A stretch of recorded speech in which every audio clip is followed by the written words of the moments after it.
உயர் சாதி பற்றும் பெருசாதி நட்பும் பறையர் பேரினம் ஒன்று கூடும் பறையர் வாழ்வுரிமை அரசியல் மாநாடு நாள் மே 18, 2025 ஞாயிற்றுக்கிழமை காலை 10 மணி முதல் 1 மணி வரை. இடம் அரசன் கார்டன் மகால், பெரம்பலூர் புதிய பேருந்து நிலையம் எதிரில், பெரம்பலூர். புரட்சி தமிழகம் பறையர் பேரவை மாநில தலைவர் ஏர்போர்ட் தா மூர்த்தி அழைக்கிறார்.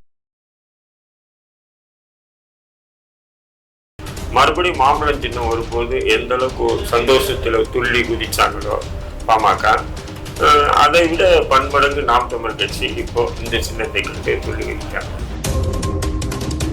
அதை என்ன பண்றாங்கன்னா, ஏஐ தொழில்நுட்பத்தை பயன்படுத்தி ஒரு பொண்ணும் சீமானும் ஆடுற மாதிரி அந்த சின்னத்துக்குள்ள எடுத்துக்கிட்டு இப்படியெல்லாம் தங்களுடைய வன்மத்தை எப்படியாவது கற்கணும்.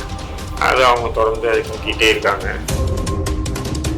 தமிழ் தேசிய சித்தாந்தம் சொல்றாங்க, ஒரு கொள்கை, ஒரு கோட்பாடு, எல்லாமே தமிழ்ல அடக்கம் தான். தமிழ் என்னும் முத்தமிழ், சரியா? அந்த முத்தமிழ்க்குள்ள அடக்கம் தான் எல்லாமே, எல்லாம் அதுல தான் இருக்கு. அதான் தமிழ் தான். இந்த மாதிரி எழுத்துக்களை எல்லாம் கொண்டுட்டு வந்தது தமிழ்ல இருக்கக்கூடிய இன்றைய திராவிட முன்னேற்ற கழகம் தலையாய கடமையாற்றிட்டு. அதுல ஒன்றும் உங்களுக்கு டவுட் வேண்டாம். என்ன மறைக்கிறீங்க? மறைக்கல, அவர் கேட்ட கேள்வி ஒண்ணு, நீங்க வேற அவர் கேட்கிற கேளுங்க பாருங்க. கேட்கிறவன் கேட்டா இந்த மாதிரி சின்னத்தை கொடுங்கன்னு சொல்லி கேட்பாங்க பாருங்க. தேர்தல் ஆணையத்துல இருந்து வரக்கூடிய இல்லை, திமுக பண்ண இயலும். சும்மா இந்த கதையெல்லாம் விடக்கூடாது. அதிமுக விலகிச்சு. அதிமுக அண்ணாவை கொடியில போட்டு வச்சிருக்காங்க. அதையே சின்னமா கேட்க முடியுமா? முடியாது.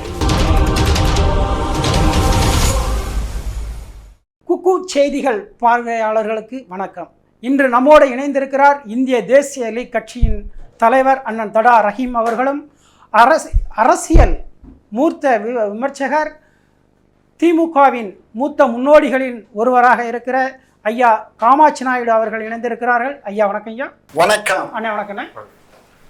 அண்ணன்கிட்ட இருந்து ஆரம்பிக்கலாம். அண்ணே, நீங்கள் சீமான் ஆதரவாளர், நாம் தமிழர் கட்சிக்கு மிகப்பெரிய ஒரு பலமாக இருக்கீங்க. அண்ணன் சீமான் அவர்களுக்கு மீண்டும் ஒரு விவசாய சின்னம் கூட வழங்கப்பட்டிருக்குது.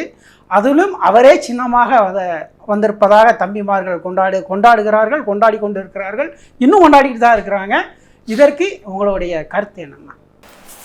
இல்லை, நாம் தமிழர் கட்சியை விரும்பி நேசிச்சு சின்னம்னா அந்த விவசாயிகள் சின்னம் தான்.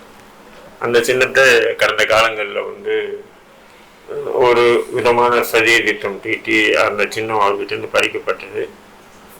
அந்த சின்னம் இப்போ தேர்தல் அங்கீகாரம், மாநில கட்சியாக தேர்தல் அங்கீகாரம் பெற்று அந்த சின்னமே மறுபடியும் வருதுன்னு சொன்னால் மகிழ்றதும் அதனால விழா கொண்டாடுறதும் சந்தோஷப்படுறதும் இயல்பு தான். எந்த ஒரு அமைப்பாக இருந்தாலும் அவங்க நினைச்ச எதிர்பார்த்த ஒரு சின்னம் அவங்களுக்கு ஒதுக்கி இருக்காங்கன்னும் போது மிகப்பெரிய ஒரு சந்தோஷம். ஆரம்பத்தில் பாட்டாளி மக்கள் கட்சிக்கு யானை சின்னம் கொடுக்கப்பட்டது. அந்த யானை சின்னம் பின்னாடி படிச்சுட்டாங்க. அப்புறம் மாம்பழம் சின்னம் கொடுத்தாங்க. அப்புறம் மாம்பழம் சின்னம் கூட அவங்களுக்கு கைவிட்டு போயிடுச்சு. மறுபடியும் மாம்பழம் சின்னம் வரும்போது எந்த அளவுக்கு சந்தோஷத்துல துள்ளி குதிச்சாங்களோ பாமக, அதை விட பன்மடங்கு நாம் தமிழ் கட்சி இப்போ இந்த சின்னத்தை கண்டு துள்ளி குதிக்காங்க. அந்த கலப்பாயை வச்சு இருக்கக்கூடிய நபர் சீமானின் அந்த உருவத்தை ஒற்றி இருக்கிறதுனால சீமானே சின்னமாக இருக்கிறார் அப்படின்னு சொல்லி அந்த தம்பிங்க சந்தோஷப்படுறதுல நியாயம் இருக்கா இல்லையா? அந்த அடிப்படையில் தான் நம்ம பார்க்க முடியுமே தவிர இதை எப்படி சந்தோஷப்படலாம், இது என்ன அப்படின்றது இல்லை. அவங்களுக்கு மீண்டும் அந்த சின்னம் கிடைச்சிருக்கும் போது மிகப்பெரிய ஒரு சந்தோஷத்தை அவங்க கொண்டாடுறாங்க. இதில் நம்ம திமுக ஐடிவிக்கு அதை என்ன பண்ணுறாங்கன்னா, ஏஐ தொழில்நுட்பத்தை பயன்படுத்தி ஒரு பொண்ணும் சீமானும் ஆடுற மாதிரி அந்த சின்னத்துக்குள்ளே எடுத்துக்கிட்டு இப்படியெல்லாம் தங்களுடைய வன்மத்தை எப்படியாவது கற்கணும் இல்லையா? அதை அவங்க தொடர்ந்து அதை கட்டிகிட்டே இருக்காங்க. நாம் தமிழ் கட்சியை பொறுத்தவரைக்கும் உறுதியான ஒரு தமிழ் தேசிய சித்தாந்தத்தோடு தமிழ்நாட்டில் அரசியல் முன் வச்சு செயல்படக்கூடிய ஒரு கட்சி. அப்படி இருக்கும்போது அவங்களுக்கு பின்னடைவு என்பது அவ்வளோ சாதாரணமாக வராது. அந்த அடிப்படையில் அவங்களுக்கு இது ஒரு படி ஏறுமுகமாக தான் இதை பார்க்க முடியுமே தவிர பின்னடைவாக நம்ம பார்க்க முடியாது. இதுதான் இயல்பு. திமுகவை பொறுத்தவரையிலையும் அவங்களுக்கு என்னடா இது, ஏன்னா நேரடியாக திமுகவை எதிர்த்து பேசக்கூடிய ஒரு அரசியல் கட்சிகளில் இன்னைக்கு நாம் தமிழ் கட்சி முதன்மையாக இடம் வகிக்கிறது. அப்படிங்கும்போது அப்போ நமக்கு எதிரிக்கு வந்து அவங்க விரும்பிய ஒரு பொருள் அவங்களுக்கு கிடைச்சிச்சுங்கும் போது இயல்பாகவே வந்து அந்த ஆத்திரம், இந்த ஒரு விதமான அதிருப்தி இருக்கு இல்லைங்களா, அது அண்ணன் போன்ற ஆட்களுக்கு வெளிப்படும் அடிக்கடி. அது இயல்பு தான். இயல்பு. ஐயா, தமிழ் தேசிய சித்தாந்தம் இந்த நிலத்தில் வந்து வளர்ச்சி அடைந்து கொண்டே இருக்குன்னு அண்ணன் சொல்கிறாங்க. அதுக்கு உங்களுடைய பதில் என்ன? தமிழ்நாட்டில் இருந்துட்டு தமிழ் வளர்ச்சி அடையுதுன்னு சொன்னால் இது முட்டாள்தனமா இல்லை? தமிழ் தேசிய சித்தாந்தம் தமிழ் வளர்ச்சியல் அது திமுக வளர்த்து விட்டது அப்படின்னு சொல்றாங்க. தமிழ் தேசிய சித்தாந்தம் சொல்றாங்க, ஒரு கொள்கை, ஒரு கோட்பாடு. எல்லாமே தமிழ்ல அடக்கம் தான். தமிழ் என்னும் முத்தமிழ், சரியா? அந்த முத்தமிழ்க்குள்ள அடக்கம் தான் எல்லாமே, எல்லாம் அதுல தான் இருக்கு. தமிழ்னு சொல்லுங்க. அதான் தமிழ் தான். தமிழ் இல்லைன்னு தமிழ், தமிழ் தாங்க ஐயா. ஐயா ஒண்ணு வேண்டியது, இங்க பாருங்க, நாங்க பேச்சு தமிழ், நீங்க பேசுறது இலக்கிய தமிழ். நாங்க வந்து சாதாரண மக்கள், நாங்க சாதாரணமா தான் பேசுவோம். அதான் இல்லு ரெண்டுக்கும் வித்தியாசம் இருக்கு. ஆனா நான் பேசும்போது தமிழ் அப்படின்னு சொல்ல இயலாது, தமிழ்னு தான் சொல்ல இயலும். அதை பத்தி கவலைப்படாதீங்க. இல்ல நீங்க ஒரு ப்ரொஃபஸரா இருக்கலாம் ஐயா, அதுக்காக வந்து தமிழ்னு உச்சரிக்கலாம் ஐயா. வார்த்தைகள்ல வந்து கொலக்கல் வார்த்தைகள்னு ஒண்ணு இருக்கு, இது எப்படி வேணாலும் சொல்லலாம். அர்த்தம் ஒண்ணு குறிக்குது, அதை மாத்திரம் பாருங்க. எப்படி அர்த்தம் ஒண்ணு தமிழை குறிக்காம அது வேற என்ன? அந்த இல்லுக்கு பதில் இந்த இல்லு போட்டா என்ன ஆகும்? அப்ப எழுத்து சொல்ல வந்து இந்த இல்லு போட மாட்டாங்க. பாரு, இந்த எழுத்துக்கு வந்து சீர்திருத்தம் பண்ணது தந்தை பெரியாரும் பேரறிஞர் அண்ணாவும் முத்தமிழறிஞர் டாக்டர் கலைஞரும் தமிழ் குடிமகனும் திருவிக்காவும் தான். புரிஞ்சுக்கோங்க. தமிழ் எழுத்துக்கள் வடிவமைச்சு தாமா இந்த அதாவது வடிவமைச்சது இல்ல. தமிழ் எழுத்துக்கள்ல வந்து சீர்திருத்தம், வட சொற்கள் நிறைய கலப்படம் இருந்தது. அந்த சொற்களை எல்லாம் நீக்கி இந்த இல்லு, இந்த ஷா, இந்த சி, இந்த மாதிரி எழுத்துக்களை எல்லாம் வந்து கொண்டுட்டு வந்தது தமிழ்ல இருக்கக்கூடிய இன்றைய திராவிட முன்னேற்ற கழகம் தலையாய கடமை ஆற்றிட்டு. அதுல ஒன்றும் உங்களுக்கு டவுட் வேண்டாம். என்ன முறைக்கிறீங்க? முறைக்கல, அவர் கேட்ட கேள்வி ஒண்ணு, நீங்க வேற அவர் கேட்கிற கேள்வி இங்க பாருக்கண்ணு, கேட்கிறவன் கேட்டா பேசுறவன் பேசத்தான் செய்வான். அவர் கேட்கிற கேள்விக்கு இதுல என்ன இருக்கு? திரு சீமான் அவர்கள் வந்து அவருக்கு வந்து இப்போ இன்னொரு விஷயம், இப்போ இந்த படம் ஒன்று போட்டுக்கிட்டு இருக்கீங்களே, இது ஆதென்டிகேட்டடா தேர்தல் கமிஷன்ல இருந்து கொடுத்துருக்காங்களா? அது கூட தெரியல. திமுக இல்ல இல்ல இல்ல இல்ல ஏன்னு கேட்டீங்கன்னா, இல்ல இல்ல இவங்கெல்லாம் வரைஞ்சு கொடுத்து அதை வாங்கியிருக்காங்க. ஏன்னா இது சீமானுடைய உருவத்தை வரைஞ்சு உன்னையா பாரு, அதுல சீமானுடைய உருவம் தான் இருக்கும். நான் கேக்குறேன், தேர்தல் ஆணையம் ஒரு சின்னத்தை ஒதுக்குது, நாம வரைஞ்சி கொடுத்து இந்த சின்னத்தை எங்களுக்கு கொடுங்கன்னு சொல்லி யாருன்னா கேட்பாங்க. அப்ப இன்னொரு விஷயம் புரிஞ்சுக்கோ, இல்ல இல்ல நான் ஒரு கட்சிக்கு ஒரு 8% வாக்கு வாங்கிட்டேன், எனக்கு மாநில தேர்தல் அங்கீகாரம் கொடுத்துருச்சு, மாநில கட்சியா தேர்தல் அங்கீகாரம் பண்ணிச்சுன்னு போது அப்ப எனக்கு ஒரு சின்னம் ஒதுக்குவாங்க. அந்த சின்னத்துல வந்து பல சின்னங்களை காட்டுவாங்க, எனக்கு இந்த சின்னம் வேணும்னு கேட்பாங்க. அது ஒன்றா முறை இருக்க தவிர நான் வரைஞ்சி இந்த மாதிரி சின்னத்தை கொடுங்கன்னு சொல்லி கேட்பாங்க. பாருங்க, தேர்தல் ஆணையத்துல இருந்து வரக்கூடிய திமுக பண்ண இயலும், சும்மா இந்த கதையெல்லாம் விடக்கூடாது. திமுக இருந்து அதிமுக விலகிச்சு, அதிமுக வந்து அண்ணாவை வந்து கொடியில போட்டு வச்சிருக்காங்க, அதையே சின்னமா கேட்க முடியுமா? முடியாது. அங்க தேர்தல் ஆணையத்தில் இருக்கக்கூடிய சின்னங்கள்ல ஏதாவது ஒரு சின்னத்தை இதை எங்களுக்கு ஒதுக்குங்கன்னு சொல்லலாம். இதுதான் நடைமுறை. இந்த நடைமுறை கூட திமுக காரங்களுக்கு தெரியலன்னு போது இப்ப என்ன சொல்றாங்க பாருங்க, இவங்களா வரைஞ்சி கொடுத்து தேர்தல் ஆணையம் உங்களுக்கு கொடுத்துருக்கான். இது எப்படி சாத்தியம்? கொஞ்சம் பொறுங்க, இது வெளியே யாருக்காவது அப்படி கொடுத்துருக்காங்க. கொஞ்சம் பொறுங்க, நீங்க ஒரு விஷயம் கேட்டுக்கோங்க. அங்க வந்து கலப்பைய தோல்ல வச்சுக்கிட்டு இருக்க மாதிரி ஒரு சின்னம் இருக்கு. அந்த சின்னத்துல வந்து இந்த உருவம் இல்லை. எல்லாமே நேத்து தேர்தல் ஆணையத்துல இருக்கக்கூடிய எல்லாத்தையும் நேத்து ராத்திரியே உக்காந்து நானும் என் பையனும் நோண்டி பார்த்தோம். அது எனக்கு சந்தோஷம் தான், சீமானுடைய உருவம் அதுல இருக்கிறது எனக்கு சந்தோஷம். ஆனா அது மாறிடக்கூடாதே அப்படிங்கிறதுக்காக அதை எல்லாம் நோண்டி பார்த்தோம். நோண்டி பார்க்கும்போது தேர்தலில் அந்த இது கொடுப்பான் பாருங்க, அவன் சிலிப்பு கொடுப்பான்ல, அதுல இது வராது. அங்க ஒண்ணு வேற இருக்கு, வேற உருவம். இவருடைய முகம் மாறி இருக்கு, அவ்வளவுதான். இதெல்லாம் ஒன்னா இருக்கும், முகம் மாறி இருக்கு. எப்படி சொல்றாரு, இந்த மாதிரி மீச எல்லாம் இருக்கு, உதயசூரியன் இருக்கு, உதயசூரியன் ரெட்டை எப்படி இருக்குன்னு சொன்னா தேர்தல் ஆணையத்தில் கொடுக்குது சும்மா இப்படி கோடு கோடு மாரி தான் இருக்கும். இவங்க அது ரெட்டையிலன்னு சொல்லி பச்சையாக்கி இருக்கோம். உதயசூரியன் வந்து சும்மா இப்படி கோடு போட்டு இருக்கும், உதயசூரியன் சின்னன்னு இருக்கும். அதை இவங்க வந்து கருப்பு சிவப்பு பெயிண்ட் அடிச்சு உதயசூரியன் சின்னம்னு சொல்லி ஆக்குறதும் இயல்பு இல்லையா? அதே மாதிரி வந்து கலப்பையை வச்சக்கூடிய அந்த விவசாய சின்னத்தை வந்து கொடுத்துருக்காங்க. அதுல வந்து அந்த சின்னத்தை வந்து கலர்ல அது போடும்போது அது வந்து சீமானுடைய உருவத்தை வச்சுக்கல, உருவத்தை வருது, வேற ஒண்ணும் இல்ல. வச்சுக்க முடியாது. ஏங்க இப்ப என் படத்தை எடுத்து சின்னமாக்கி எனக்கு இந்த சின்னம் கொடுங்கன்னு கேட்க முடியுமாங்க? இங்க பாருங்க, ஒண்ணும் இல்ல, தேர்தல்ல உங்களுக்கு அந்த இதுல ஒட்டுவாங்க இல்லையா, அதுல இது வராது. இந்த படம் இப்ப இருக்க இந்த படம் அதுல வராது. அததான் நானும் சொல்றேன். ரெட்டலை அப்படியே வருமா? வராது. உதயசூரியன் அப்படியே வருதா? வராது. அதான் அதுதான் இருக்கு இப்ப அவங்கள்ட்ட இருக்கு. உங்களுக்கு வேக்குதுன்ற நான் சொல்றத கேளியா? எனக்கு சந்தோஷம் சொல்லிட்டேன். ஆனா அதே சமயத்துல உண்மை என்னன்னு தெரியணுமா வேண்டாமா? அங்க இருக்கிறதுல இந்த உருவம் படிச்சது, இப்ப இவரு இருக்கிறது இந்த மீசை எல்லாம் இப்படி வச்சு அவரை மாதிரியே இருக்கு. ஆனா அதுல அது மாதிரி இல்ல, புரிஞ்சுக்கோ. அது எங்களுக்கு தெரியும், தெரியுது இல்ல. அப்புறம் என்ன உதயசூரியன் அதே மாதிரி இருக்கா? உதயசூரியன் அதே மாதிரி இருக்கா? கை சின்னம் அதே மாதிரி இருக்கா?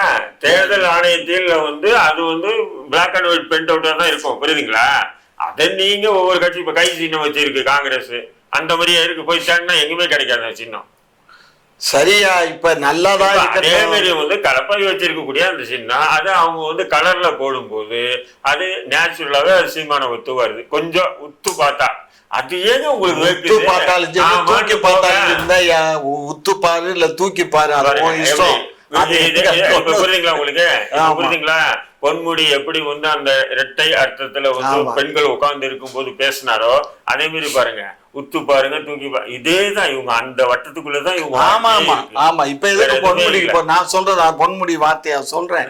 நான் என்ன சொல்றேன், நீ அதை எடுத்து அதை பாருங்க, உத்து பாருங்க இல்ல தூக்கி பாருங்க, அதுல என்ன இருக்கு?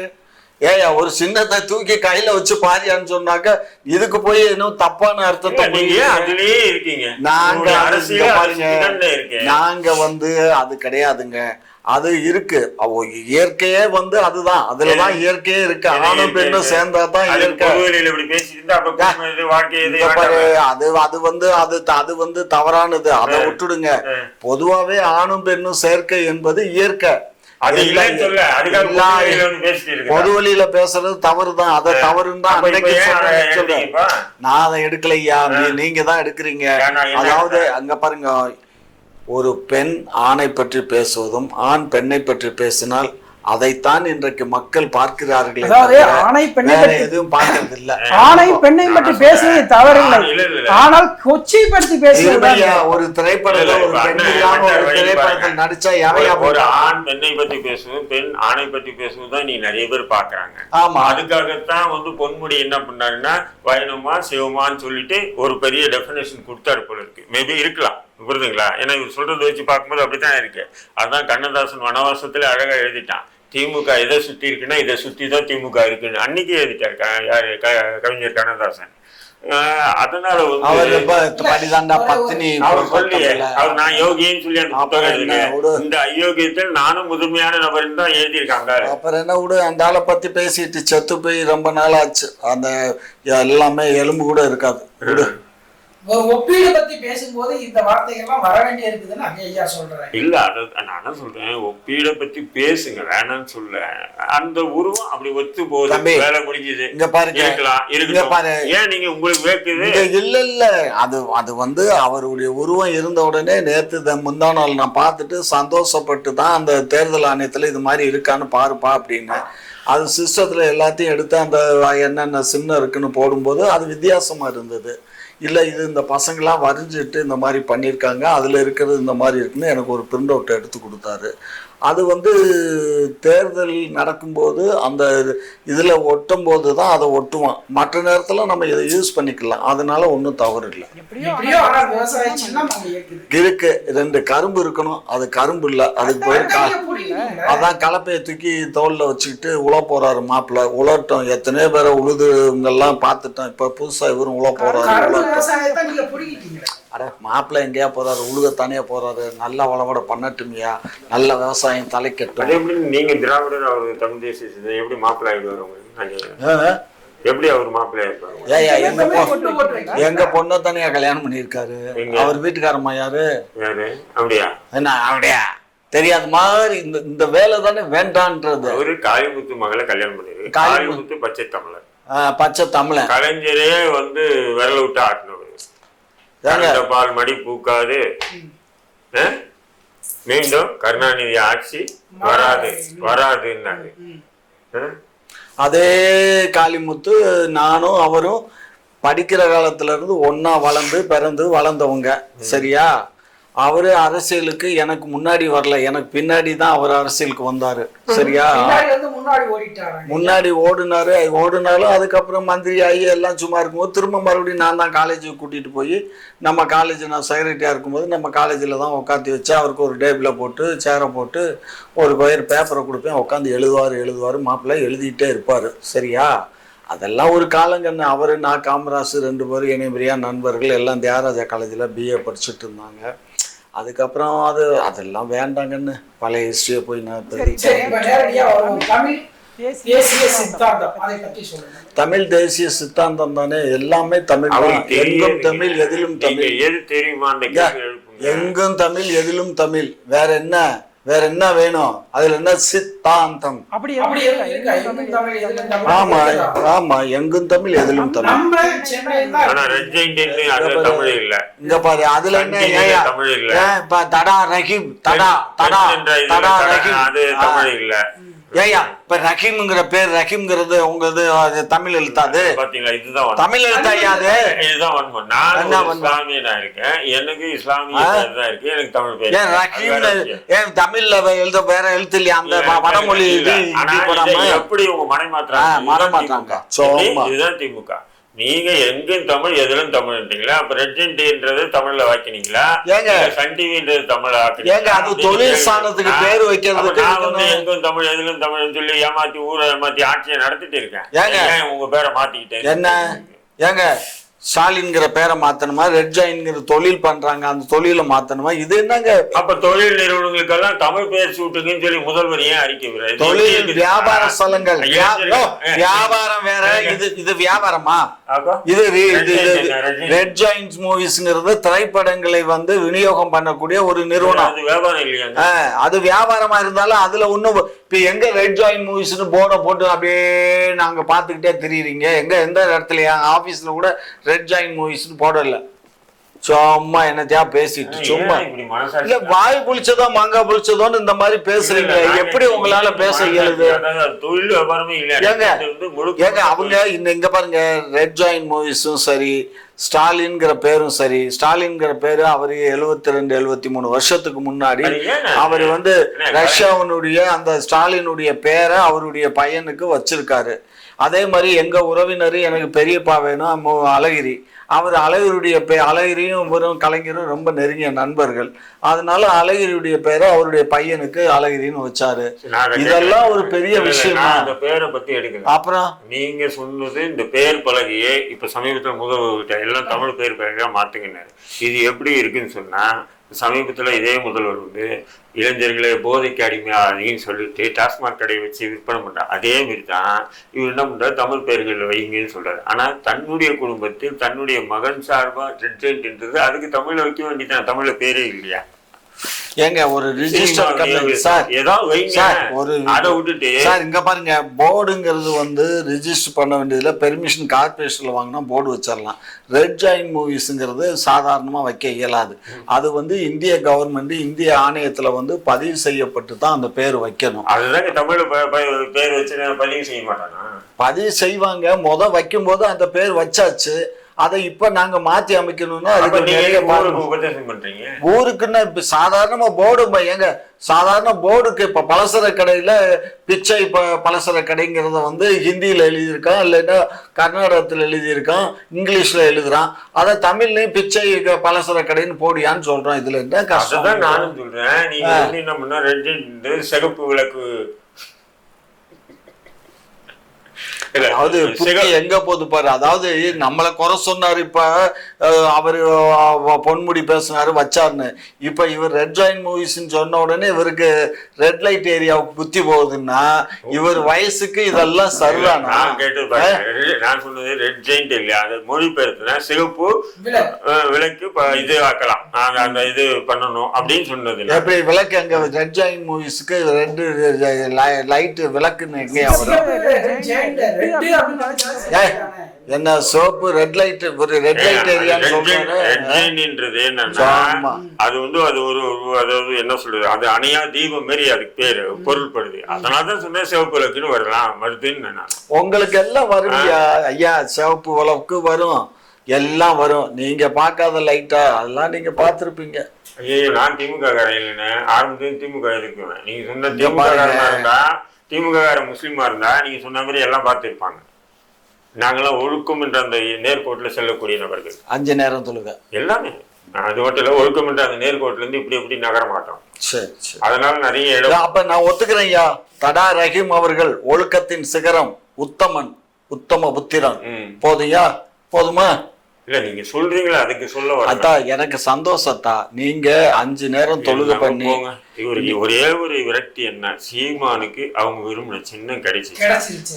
அந்த பேச்சு அறிவிக்கும் போது ஏங்க சின்னம் தானுங்க அவங்களுக்கு கிடைக்குங்க, எங்களுக்கு அந்த மாதிரி எதுவும் வெறுப்பு இல்லைங்கன்னு சொல்லிட்டா வேலை முடிஞ்சிச்சு இல்லையா? என்னன்னா பேசுறாரு. என் பையன் நைட்டு சொன்னேன், என் பையன் வந்து நெட்ல போனாப்புல லேப்டாப்பு, அது லேப்டாப்பு ஏன்னா இவங்க வீட்டுல லேப்டாப் இருக்குது தெரியணும், லேப்டாப்ல போனாரு எங்க பையன், ஃபுல்லா தேடினாரு. அந்த புகைப்படத்துல அப்படி ஒரு சீனே இல்ல, இவங்களா கிரியேட் பண்ணிட்டாங்க. இவ்வளவு கதை எதுக்குன்ற நானு இல்ல. இவர் பேசுறாரு, மைக்கு சின்னம் கொடுத்த உடனே இந்த மைக்கு சின்னம் தான் இவருக்கு வெற்றி சின்னம்னு பேசுனதே நான் தான். உங்களுக்கு சந்தேகம் இருந்தா அந்த மைக்குன்னு அலௌன்ஸ் பண்ண உடனே நீங்க எடுத்து பாருங்க. குக்கு செய்திகள்லயே நிறைய தடவை இவரும் டிபேட், அந்த டிபேட்ல வந்து கலந்துருக்காரு, பேசியிருக்கோம். காரணம் என்னன்னா, பேசக்கூடியதை வந்து கிரகிக்கக்கூடியது தான் மைக்கு பிரதிபலிக்கக்கூடியது. அது விவசாய சின்னத்தை காட்டிலும் இந்த மைக்கு சின்னம் தான் எஃபெக்ட் ஜாஸ்தி, அதில் ஒன்றும் டவுட் இல்லை. அந்த மைக்கு சின்னம் கிடைச்சதுனால தான் இன்றைக்கி அவருக்கு 8.2% கிடைச்சி இன்றைக்கி கட்சியை வந்து பதிவு செஞ்சுருக்காங்க. அதனால மைக்கு சின்னம் வந்து சாதாரணமான இல்லை, அவருடைய பேச்சாற்றலுக்கு அதுதான் பொருத்தம். பட் இது வந்து முன்னாடி வச்சுருந்தங்கிறதுக்காக அதை வாங்கியிருக்காங்க. அது அந்த கரும்பை நீக்கி இப்போ கலப்பையை வாங்கியிருக்காரு. நல்லா உழுவட்டும். ஒருவேளை அந்த அந்த கரும்பு விவசாய சின்னமே இருந்திருந்தால் 10 விழுக்காடு வாக்கு வாங்கியிருக்கலாமே, அவர் 15 விழுக்காடு வாக்கு வாங்கியிருக்கலாம் அப்படின்னு நீங்க நினைக்கிறீங்க. ஏன் எதிர்கட்சியா கூட வந்திருக்கலாம், ஆளுங்கட்சியா கூட வந்திருக்கலாம். சொல்லு. ஆமா, வாய் பிடிச்சதா மங்கா பிடிச்சதுன்னு பேசு. கரும்பு விவசாய பிடிங்கி நீங்க மைக்கு சின்னம் கொடுக்க போய் தான் வாக்கு குறைந்து விட்டது என்கிறது இப்ப எல்லாருடைய கருத்தா. ஆமா, உங்களுடைய கருத்து. இப்ப பாமக எப்படி விரும்புதுன்னு, இப்ப இயல்பான நிலை எப்படி விரும்புதுன்னு சொன்னா, நேற்று கூட முதல்வர் வச்சுக்கிட்டு கருணாஸ் பேசுறது பார்த்துருப்பீங்க சோசியல் மீடியால. முதல்வர் தலைமையில் இராணுவத்தை ஆதரிச்சு ஊர்வலம் போனதுனால்தான் காஷ்மீர், அதாவது போர் வந்து நிறுத்தமே ஏற்பட்டுதான்.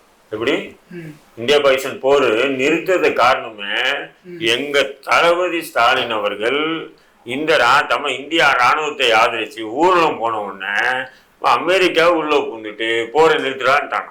என்ன டப்ஸா உருக்குல ஒரு சட்டமன்ற உறுப்பினர் ஆசை வந்துருச்சு போல கருணாஸ் அவர்கள். இல்ல ஆகட்டும், வேணாம்னு சொல்ல, அதுக்குன்னு இப்படியாங்க இவங்க நடந்தாங்க, அதனாலதான் போர் நின்றுச்சு, பயந்து போரை நிப்பாட்டுறாங்கன்றதெல்லாம் டூ மச்சா தெரியலையா? இப்படி பேசுனா இவங்க நம்மளை என்ன பண்ணுவாங்கன்னா மிகப்பெரிய தியாகி, புரட்சியாளர், பகுத்தறிவாளர், சமூக செயற்பாட்டாளர், இப்படி பல பட்டங்களை நமக்கு வழங்குவாங்க. ஏன்டா முட்டை மாரி இப்படி பேசுறியே அப்படின்னு நம்ம கேட்டோம்னு சொன்னா, இவர் வந்து பிஜேபி பி டீம், இவர் வந்து அப்படி, இவர் இப்படி, இவர் அப்படி, இதுதான் உழப்புறது தான் இவங்களுடைய தொழிலாவே இருக்குன்ற நான். புரிதுங்களா உங்களுக்கு? நான் என்ன சொல்றேன், இன்னைக்கு இருக்கக்கூடிய யதார்த்த நிலை என்ன? கருணாஸ் பேசுறப்பல சோசியல் மீடியா ஃபுல்லா வருது. இவர் நடைப்பணம் போன முதல்வர் நடைப்பணம் போனதுனால அந்த நிறுத்தினாங்களா? தரப்புலயும் வந்து கொஞ்சமாவது மனசாட்சி இருக்கா? ஒரு அன்பின் மிகுதியில ஒருத்தர் பேசுறாரு, எங்க கட்சிக்கார், அவர் எங்க கட்சிக்காரறாங்க, எங்க கட்சிக்காரரா அவரு? நீங்க மைக் கூட்டி ஏன் கொடுக்குறீங்க? அவரு மைக்கு போட்டா அவரு பார்வர்ட் பிளாக்னு சொல்றாரு, ஒரு கட்சியினுடைய தலைவரா இருக்காரு, அதனால மைக்க போட்டு கொடுக்குறோம். அவர் பேசுறாரு. அவர் ஒரு அன்பின் மிகுதியா ஒரு தலைவர் பேர்ல இருக்கக்கூடிய ஒரு பற்றின் மீது பேசுறாரு. இதுல போய் என்ன இருக்குங்க? ஏங்க நாங்க இங்க கடப்பையின போறதுக்கும் அந்த போராட்டம் பாடுறதுக்கும் எங்களுக்கு சம்பந்தம் இல்லைங்க. ஒரு கூட்டணி அமைப்பின் தலைவர் என்பவர் இப்படி பேசலாமா அப்படிங்கறது அவர் எங்க கூட்டணியில ஒண்ணும் இல்ல. எங்க கூட்டணியில எங்க கூட்டணிக்கு துண்டு போடுறாரு, அவ்வளவுதான். துண்டு போடுறவரை இப்படி புகழ்ந்து பேசினாருன்னா அப்ப துண்டு போட்டதுக்கு அப்புறம் எப்படி பேசுவாருங்கிற ஒரு அவரெல்லாம் எங்களுக்கு அங்க இடம் இல்ல, எல்லாம் ஃபுல்லு. எங்க கேட்டு மூடியாச்சு, எங்க கேட்டை இழுத்து மூடியாச்சு. சேர்க்க மாட்டீங்க. 3 கட்சி 3 தலைவர்களை சேர்க்க மாட்டேன். யார் 3 கட்சி 3 தலைவர்? அதான் நீங்க பாட்டாளி மக்கள் 3 கட்சி 3 தலைவர். கருணாசு, புலிப்படையா, அப்புறம் இவர் நம்ம தனியரசு, 3 பேர் 3 கட்சி வச்சிருக்காங்க. ஏங்க தனியரசு தான் எங்க கூட தானங்க இருக்காரு. அதேதான் தனியரசு ஏற்கனவே மூவர் அணிக்கு 3 சீட்டு கொடுக்க போறாங்க. இங்க பாருங்க, ஏற்கனவே அதிமுக 3 அணிக்கு 3 சீட்டு கொடுத்துருந்தாங்க. அதே மாதிரி இப்போ அவங்க திமுகவுக்கு ஆதரவு 3 பேரும் பாருங்க, திமுகவுக்கு சமத்திய ஆதரவு. அதாவது இருக்கிற அடிமைகளே எங்களை விட ஒரு பெரிய அடிமை உங்ககிட்ட வேற யாரும் இல்லைன்னு சொல்லி போட்டுக்கிட்டு 3 பேரும் பேசிட்டு வராங்க. இனம் தானே, இனத்தை பத்தி தெரியும். பாம்பின் கால் பாம்பறி. யாருக்கு அடிமையா இருக்கும்? அதனால அவருக்கு நாங்க யாருக்கும் அடிமையா இல்ல. நீங்க இப்ப இதுக்கு அன்சாரிய பத்தி பேசுறீங்க, கருணாசை பத்தி பேசுறீங்க. மூவரும் இதே அதிமுகல இருந்தாங்க. அப்போ அதிமுக பாஜகவோட கூட்டணி இருந்தது. அப்பெல்லாம் பாஜக கூட்டணியில இருக்கு அதிமுகல. அதனால நாங்க எங்க எம்எல்ஏ பதவி ராஜினாமா பண்ணிட்டு மூவரும் வெளியே வரல. இப்ப என்ன பண்றாங்கன்னா பாஜக கூட்டணி அதிமுக போனதுனால நாங்க திமுக ஆதரவா பேசுறோம்னு சொல்லி எடப்பாடி அவங்க இங்க இடம் இல்லைன்னு சொல்லிட்டாங்களோ, சீட் இல்லைன்னு சொல்லிட்டாங்களோ. 234 சீட்டு அங்க காலியா தானே இருக்கு. எதுக்கு சீட் இல்ல? நீ வேற அதிமுகல 234 தொகுதியும் காலியா தான் இருக்கு. திமுகவுக்கு எப்பயுமே ஃபுல் ஹவுஸ் ஃபுல். ஆமா, அவர் சொன்ன மாதிரி எங்களுக்கு கூட்டணியில் கேட்கறதெல்லாம் நாங்க கொடுக்கணும்னா எங்களுக்கு 500 தொகுதி வேணும். 234 ஃபுல்லு, அவ்வளவுதான். ஆமா, இப்போ முடிவு பண்ணிட்டீங்க. அதெல்லாம் நாங்க 234 நாங்க தான் வெற்றி. நீங்க ஒண்ணும் கவலைப்படாதீங்க. 8th நின்றா டெபாசிட்டாவது வாங்குறீங்களான்னு பாருங்க. நீங்க எதுக்கு கொஞ்சம் யோசிச்சு முடிஞ்சா வாங்க கூட்டணி பக்கம், அவ்வளவுதான். ஆதரவு கட்சியா நான் அதோட அரசியல் விட்டு ஒதுங்கி. நீங்க தான் அரசியலுக்கு அப்பாற்பட்டவராச்சே. நீங்க தான் தடால போயிட்டு வந்தவராச்சே. நீங்க தான் தடா போடா எல்லாத்தையும் பார்த்தவராச்சே. உங்களுக்கு அரசியல் ஒரு கேடா? உங்களுக்கு அரசியல் ஒரு கேடாங்க? இல்ல இல்ல, அவரு எல்லா இடத்தையும் அவருக்கு என்னன்னா எல்லாமே அரசியல்ங்கிறது அநியாயம் தான். எந்த அரசியல் கட்சியும் தன்னை ஒழுக்கமா அரசியல் நடத்த இயலாது. அதான் அல்ல, ரொம்ப ஒழுக்கமா தான் இருக்காங்க. ஒழுக்கத்தை பத்தி பேசணும்னா உனக்கு இதுக்கு பொத்துக்கிட்டு வருது. அதான் மேற்படியால பத்தி நான் பேசுறேன். நான் அவரை பத்தி எல்லாம் பேச மாட்டேன், கவலைப்படாத. அதான் எதுக்கு நான் பேர சொல்லணும்? நான் எதுக்கே பேர சொல்லணும்? அவசியம் என்ன இருக்கு? எனக்கு என்ன இருக்கு? நான் அவரை பத்தி பேசல, விடுங்க. ஆகையினால தடா ரஹீம் அவர்களை பொறுத்த மட்டும் அரசியல் என்பது அவருடைய சித்தாந்தப்படி சரியில்லை. ஆகவே அவர் அரசியலுக்கு வர இயலாது, அவ்வளவுதான். பறையர் சாதி பற்றும் பெருசாதி நட்பும் பறையர் பேரினம் ஒன்று கூடும் பறையர் வாழ்வுரிமை அரசியல் மாநாடு நாள் மே 18, 2025 ஞாயிற்றுக்கிழமை காலை 10 மணி முதல் 1 மணி வரை. இடம் அரசன் கார்டன் மகால், பெரம்பலூர் புதிய பேருந்து நிலையம் எதிரில், பெரம்பலூர். புரட்சி தமிழகம் பறையர் பேரவை மாநில தலைவர் ஏர்போர்ட் மூர்த்தி அழைக்கிறார்.